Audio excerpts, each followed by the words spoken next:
आचार्य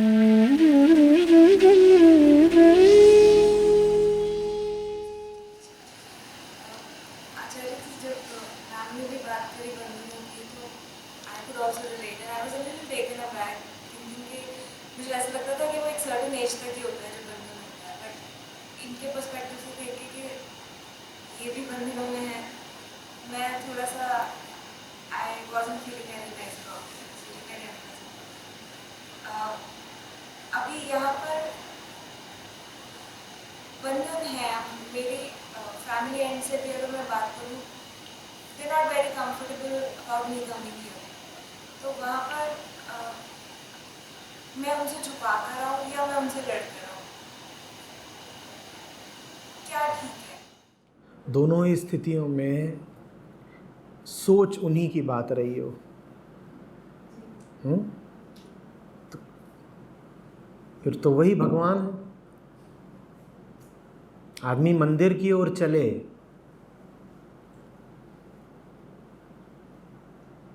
और सोचे बिशन सिंह के बारे में, तो उसका भगवान कौन है?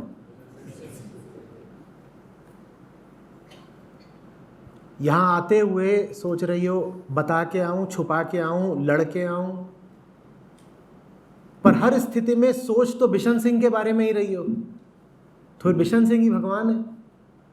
तो यहाँ आके क्या मिलेगा?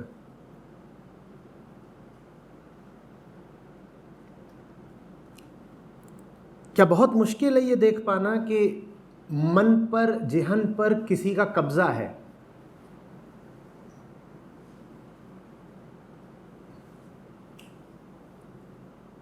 अधीनस्थ हो,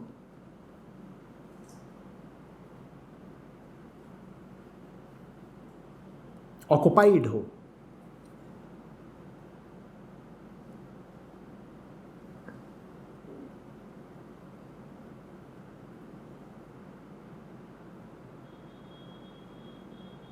और खुश हो। इतना ही नहीं,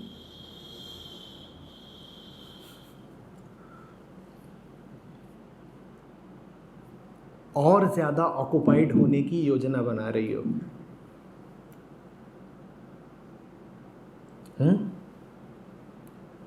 समाधान क्या है? बिशन सिंह से ही पूछो।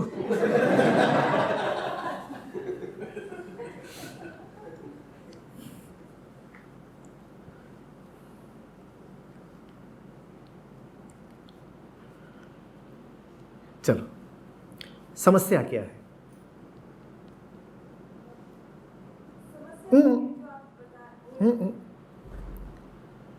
पढ़ी लिखी हो, कोई बीमारी?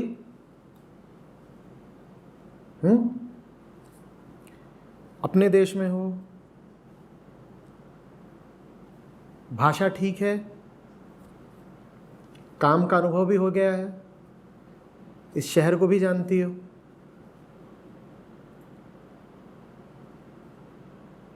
तो क्यों डर है और क्यों दबाव है?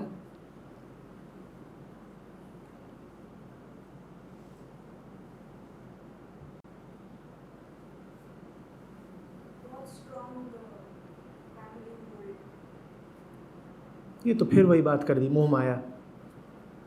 मैं फिर तथ्यों पर आ रहा हूं। तुम्हारा बिगड़ क्या जाएगा? शरीर से मजबूत हो, शिक्षा से मजबूत हो, अनुभव से मजबूत हो, तुम्हारा कोई बिगाड़ क्या लेगा?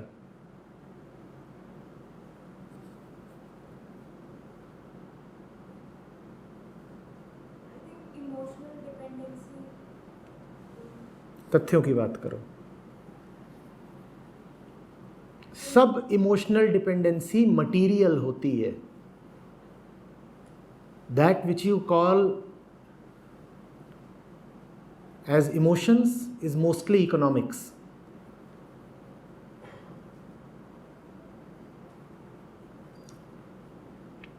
कुत्ता होता है ना,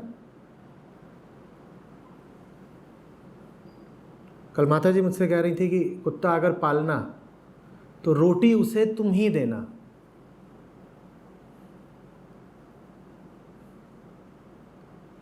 अगर कुत्ता पालना तो भले ही उसे बहुत लोग खिलाएं, कुछ भी करें, पर रोटी अपने ही हाथ से देना। कुत्ता तुमसे इमोशनली अटैच हो जाएगा। क्यों? Emotion is economics. तो emotional dependency is economic dependency, आर्थिक निर्भरता। मत कहो कि भावनात्मक निर्भरता है, ये निर्भरता आर्थिक है। ठीक है, ऐसा तुम्हें लगता है आर्थिक है। तथ्यों पर आओ, क्या वास्तव में तुम्हें आवश्यकता है आर्थिक तौर पर निर्भर होने की? कुछ लालच होगा। लालच के अलावा गुलामी की और कोई वजह नहीं होती। और लालच तो हमेशा मटीरियल, आर्थिक ही होता है। तो मत कहो कि भावनाओं के कारण बंधी हुई हूं। बात इसकी है। हो सकता है कि चैतन्य रूप से तुम ऐसे न सोचती हो सकता है मैं जो बात कह रहा हूं वो सुनने में भद्दी भी लग रही हो, पर अपने मन की गहराई में उतरो। उसमें कहीं ना कहीं तुमको पदार्थ, मटेरियल, इकोनॉमिक अट्रैक्शन दिखाई देगा।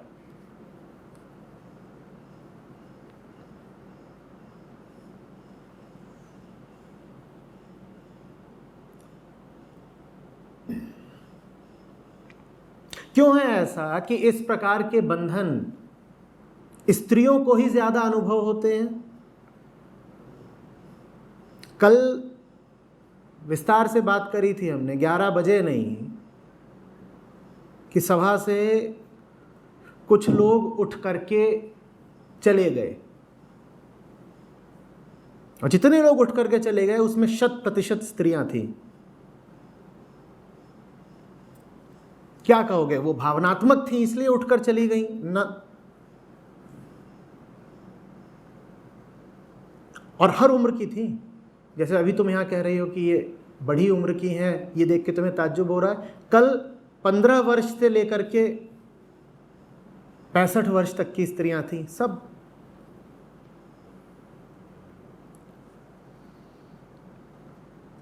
अब उस बात को जरा इस तथ्य के सामने रख करके देखो कि विवाह के बाद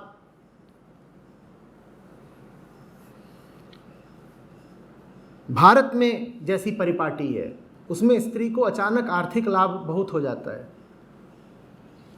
और वो आर्थिक लाभ हो उसके लिए आवश्यक है कि वो पारिवारिक और सामाजिक व्यवस्था के अनुशासन के दायरे में रहे।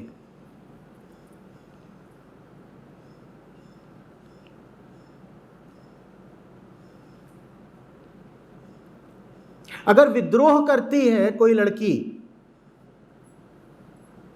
परिवार के विरुद्ध, समाज के विरुद्ध, बंधनों के विरुद्ध, तो सबसे पहले वो क्या खोती है? बहुत अच्छा सा घर होगा, उससे वंचित होना पड़ेगा। और घर से अभी मैं रिश्ते, संबंध इत्यादि की बात नहीं कर रहा, मैं सीधे सीधे बिस्तर, एयर कंडीशनर, फ्रिज, हॉल, गाड़ी, ड्राइवर, लॉन, इनकी बात कर रहा हूं। पहले वो मिल जाता है पिता के अनुशासन के अधीन रहकर, और अगर पिता के अनुशासन के अधीन हो तो पिता विवाह ही ऐसी जगह कर देंगे जहां वही सब मटेरियल सुख सुविधाएं मिलने लगेंगी पति के अनुशासन के अधीन रहकर। एक चमकती हुई कोठी से विदाई होकर दूसरी चमकती हुई कोठी में प्रवेश हो जाता है।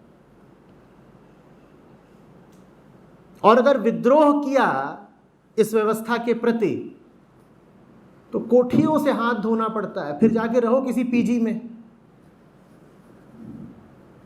और हैं लड़कियां जिन्होंने विद्रोह करा है, उनकी कोठियां छिन गई, अब वो पीजी इत्यादि में रहती हैं।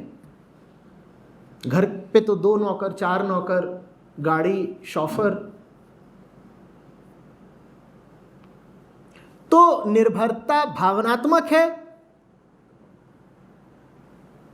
डर क्या छीनने का है?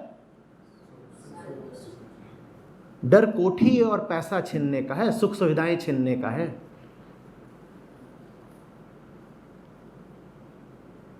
मुझे मालूम है ये बोल रहा हूं, ये बात सुनने में अच्छी नहीं लगेगी, मुझे कहने में अच्छी नहीं लग रही, तुम्हें सुनने में कैसे अच्छी लगेगी?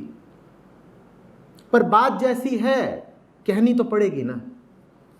न कहूं तो मैं तुम्हारे साथ नाइंसाफी करूंगा।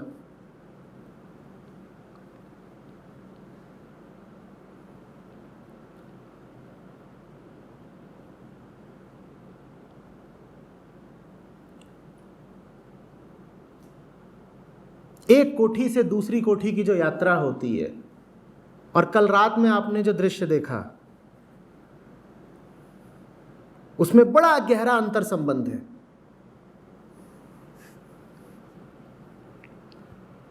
समाज स्त्रियों का शोषण तो खूब करता है, लेकिन साथ ही साथ उन्हें सजा धजा के भी रखता है और सुख सुविधा संपन्न भी रखता है।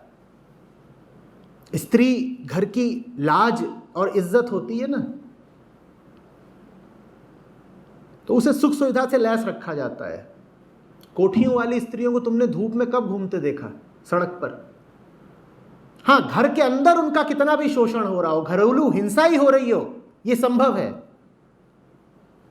पर हिंसा भी एयर कंडीशनर वाले कमरे में ही हो रही होगी। बलात्कार भी हो रहा होगा उनका घर के अंदर, तो जिस गद्दे पर हो रहा होगा वो 1 लाख रुपए का होगा। शायद मैंने सस्ती बात बोल दी, 5 लाख। तो सुविधा तो पूरी मिलेगी, गोरे मुखड़े पर आंच नहीं आने वाली। हां, मन भले गंदा कर दिया जाए।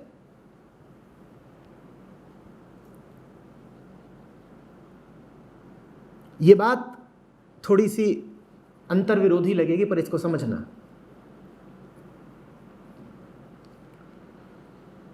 एक तरफ तो पुरुष वर्ग स्त्रियों का गहराई से शोषण करता है, दूसरी ओर उनको गहनों से लाद कर भी तो रखता है ना। ये आभूषणों की दुकानें, इनमें क्या पुरुषों के गहने बिक रहे हैं? बोलो।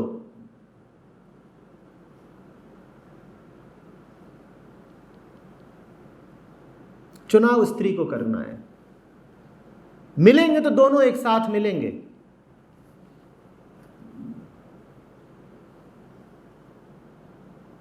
गहने और शोषण, और अगर शोषण नहीं चाहिए तो गहने और कोठियां भी छोड़नी पड़ेंगी। जिन्हें कोठियों का लालच है वो शोषण करवाने के लिए भी तैयार रहें। जो अपनी पहचान ही यही बना चुकी हैं कि मैं तो उच्च कुल की इज्जतदार स्त्री हूं, वो अब बिल्कुल तैयार रहें कि उच्च कुलीन लोग ही उनका शोषण भी खूब करेंगे।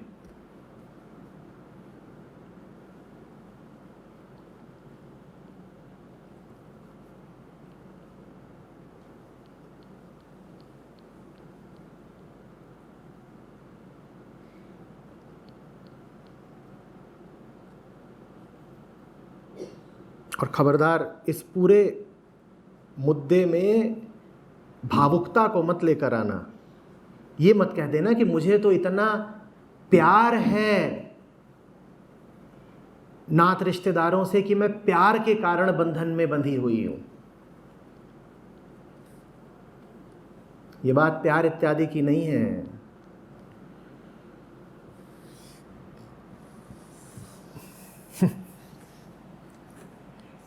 लंबी गाड़ी और 3 टन के एसी की है।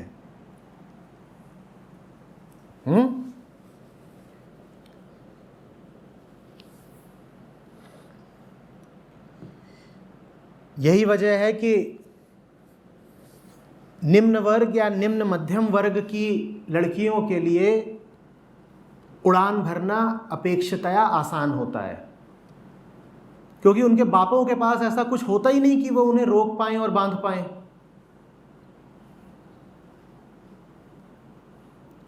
मैं निम्न आय वर्ग की बात कर रहा हूँ और कुछ नहीं।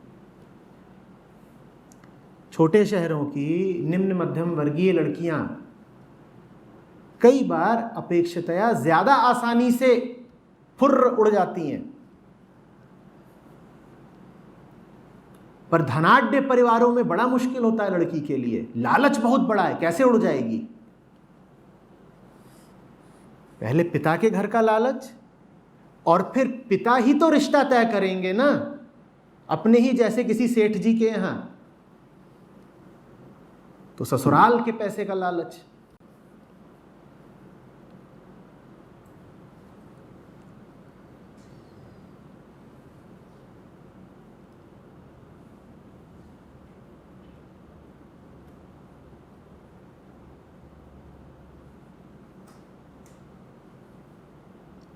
जो विरोध करेगा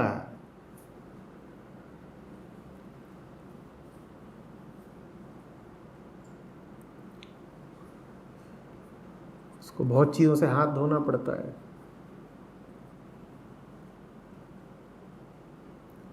घर में रहते हो मैम मैम, बेबी बेबी, बाहर निकलोगे सड़क की धूल फांकोगे, वहां कौन तुमको मैम मैम करने वाला है? आज़ादी बड़ी कीमत मांगती है ना। धूप में गोरा रंग भी काला पड़ जाएगा।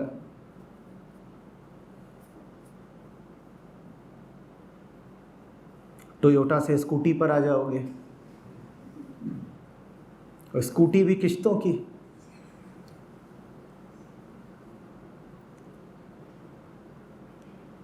अभी बढ़िया 2 लाख रुपए के डाइनिंग टेबल पर स्प्रेड बिछता होगा, कुक आकर के बिछा देता होगा, 3-4 तरह की सब्जी, ये वो। उसके बाद बाहर निकल गए अगर तो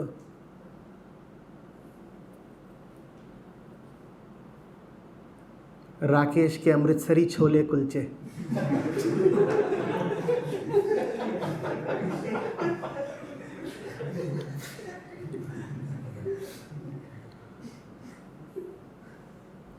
पेट भी खराब होगा, क्योंकि पेट को तो उच्च वर्गीय माल की आदत पड़ी हुई है।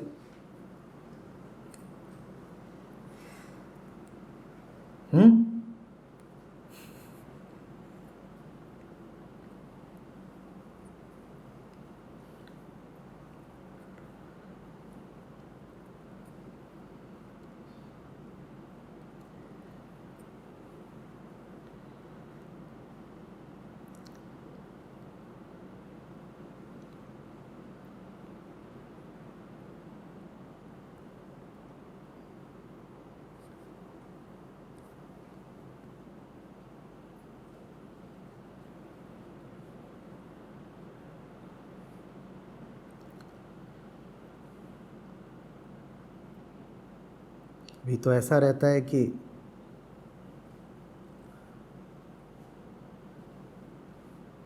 सर के लिए 2-3 तरह के अलग अलग शैम्पू, मुंह के लिए 2-3 तरह के फेस वॉश, एक लेफ्ट हैंड वॉश, एक राइट हैंड वॉश,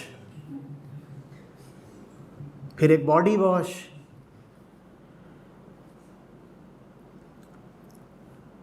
और फिर इतना वॉश करके जब सूख जाए बहुत मामला तो कंडीशनर, उसके ऊपर ओलिव ऑयल, फिर एलोवेरा का पेस्ट। बाहर निकल गई, काम करने लग गई,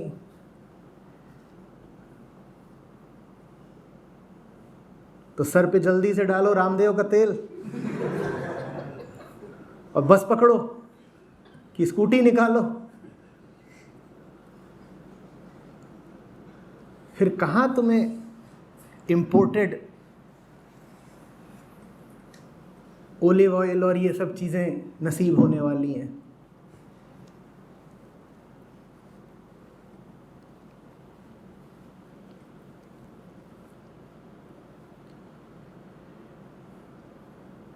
मैं बहुत ज़्यादा ज्ञान नहीं रखता हूँ इन विषयों में, तो कुछ गलत कह रहा हूँ तो पर मैंने देखा है पूरी पूरी अलमारी टॉयलेटरीज की होती है। वो जो टॉयलेटरीज से भरी हुई अलमारी है ना, वही बंधन है।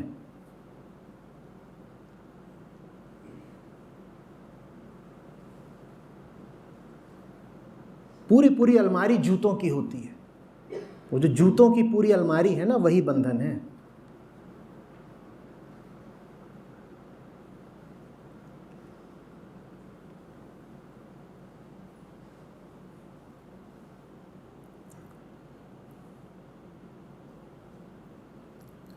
नारियल का तेल इस्तेमाल किया करो, सर पे भी चलता है, मुंह पे भी चलता है, शरीर पे भी चलता है और कढ़ाई में भी चलता है। इतना बड़ा खरीदो पैराशूट और उसके साथ बस एक चाहिए कंघा, कुछ और नहीं।